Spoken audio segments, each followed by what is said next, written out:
Slogan নির্ভর রাজনীতির দিন ফুরিয়ে গিয়েছে। তারেক রহমান। এখন আর স্লোগান নির্ভর রাজনীতিতে জনগণ আগ্রহী নয় উল্লেখ করে বিএনপির ভারপ্রাপ্ত চেয়ারম্যান তারেক রহমান বলেছেন, জনগণ এখন প্রচলিত রাজনীতির পরিবর্তন চাইছে।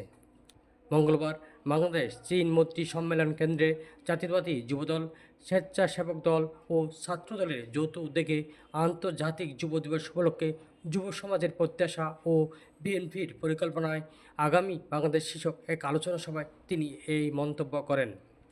তারেক রহমান বলেন, প্রচলিত যে স্লোগান নির্ভর রাজনীতি, এটার দিন কিন্তু ফুরিয়ে এসেছে। জনগণ কিন্তু এখন প্রচলিত রাজনীতির একটি পরিবর্তন চাইছে। জনগণের যে আকাঙ্ক্ষা, এই আকাঙ্ক্ষা পূরণের জন্য প্রতিশ্রুতি নয়, বরং বিএনপি বিশ্বাস করে প্রতিশ্রুতির বাস্তবায়ন।